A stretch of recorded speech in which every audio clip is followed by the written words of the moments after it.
अस्सलामुअलैकुम दोस्तों, क्या हाल चल है। ओमान वर्क वीज़ा बंद है क्या? और एक और कमेंट आया था कि क्या लेबर मिनिस्ट्री की वेबसाइट बंद है। भाईजान फ़िलहाल ऐसा कोई सीन नहीं है। दोबारा से रिपीट कर देते हैं, ये समझें कि रिपीटिंग न्यूज़ है, पहले भी काफ़ी दफ़ा आपसे शेयर किया है। आज 29 अप्रैल 2024 और सोमवार का दिन है। ओमान में किसी किस्म का कोई वीज़ा बैन नहीं है। बैन जो है वो सिर्फ बांग्लादेशी नेशनल के लिए। 31 अक्टूबर 2023 से ऑनवर्ड जो बैन लगाया गया था, उसमें बांग्लादेशी नेशनल के लिए हर तरह का नया वीज़ा बैन कर दिया गया था। विजिट वीज़ा हो, फैमिली वीज़ा हो, इन्वेस्टर हो, वर्क वीज़ा हो, वो सारे नए वीज़े बांग्लादेशी नेशनल के लिए बैन हैं। जो लोग ऑलरेडी ओमान में हैं या जिनके पास पहले वीज़ा था वो वापस आ सकते हैं, और जो लोग ऑलरेडी ओमान में हैं उनके वीज़ा अगर एक्सपायर होते हैं वो रीन्यू हो जाएंगे। अदरवाइज़ नया वीज़ा जो है वो इशू बांग्लादेशी नेशनल को अभी तक नहीं किया जा रहा है। उसके बाद एक और बैन लगाया था कि अगर आप विजिट वीज़ा के ऊपर आते हैं और उसको वर्क में कन्वर्ट करना चाहते हैं या इन्वेस्टर में कन्वर्ट करना चाहते हैं तो आप विद इन ओमान नहीं कर सकते।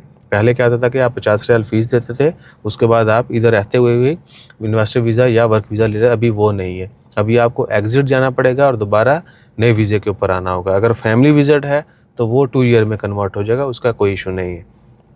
ठीक है जी। और ये बैन अभी वैसे के वैसे हैं, इनको ख़त्म नहीं किया गया, कोई अपडेट भी नहीं है कि कब ख़त्म होंगे। और जहाँ तक बात है कि जी क्या वीज़ा बैन है बाकी नेशनल के, तो वो बैन नहीं है।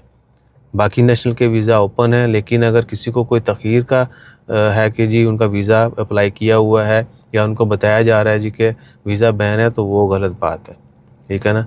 अगर कोई आपको किसी किस्म की कोई भी बात सुना रहा है कि जी वीज़ा बैन है, ये है, वो है, और आप बांग्लादेशी नेशनल नहीं है, तो आप सिंपली उनसे कहिए कि वीज़ा एप्लीकेशन नंबर जो है वो दे दें। वो आपने लेना है, RFP की वेबसाइट के ऊपर जाना है, वहाँ पे वीज़ा एप्लीकेशन नंबर, अपने मुल्क का नाम और पासपोर्ट नंबर, वहीं पे कोड आ रहा है वो डालने, आपको स्टेटस पता चल जाना है। और वो वेबसाइट अगर कोई आपको खुद देता है तो आपने उसके ऊपर चेक नहीं करना। फेक वेबसाइट के ऊपर भी आपको वेरिफिकेशन करवा देते हैं कि जी ये देखें, ये आपका स्टेटस सब कुछ ओके आ रहा है। और आजकल तो ऐसे ऐसे तरीक़ों से बेवकूफ़ बनाया जा रहा है, आपकी सोचें। मैंने कुछ दिन पहले जो है, कुछ हफ़्ते पहले शेयर किया था। ठीक है। वो पेपर बनाते हैं, फॉर्मेट 2 नंबर, उसके ऊपर फ़ोटो रखी, नाम शाम वही बंदे के जो लिखने हैं वो किए और खींच के सेंड कर दी। हालांकि जो पेपर ई-वीज़ा है उसके ऊपर फ़ोटो आपकी इम्प्रिंट होती है। ठीक है ना। वो ये नहीं है कि ऊपर आके अलग से फ़ोटो खींच के आपको सेंड करेंगे। अब समझ जाए। ठीक है। तो वो वीडियो देख लीजिएगा, वीज़ा प्लेलिस्ट में वो पड़ी हुई है। वो बहुत ही चीप यानी बंदे के साथ हरकत की। अगला बंदा भी परेशान, उसको नहीं समझ आई कि अब जिसको नहीं पता कि पेपर कैसे होते हैं, उसके ऊपर वर्डिंग कैसी होती है, लाइनें सीधी उल्टी थी, उसके ऊपर फ़ोटो जो है वो इतना बड़ा खाना है, उसमें इतनी सी फ़ोटो रखी हुई है। वो साफ़ नज़र आ रहा है कि ये फ़ोटो रख के अलग से वो उसका जो है उसको स्कैन किया गया है। तो ऐसा वैसा कोई सीन नहीं है।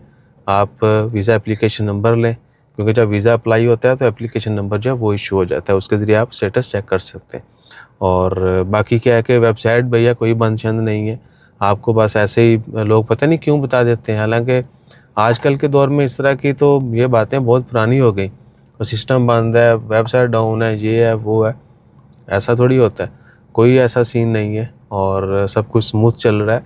बस लोग एक दूसरे के साथ जो है वो क्या कहते हैं, वो कराची वाले ज़्यादा इस तरह बोलते हैं बड़े ना, खैर मुझे वो अभी जहन में नहीं आ रहा है।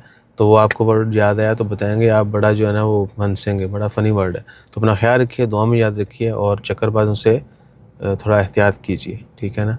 फ्रॉडियों से बच के। जज़ाकल्लाह। अल्लाह हाफ़िज़।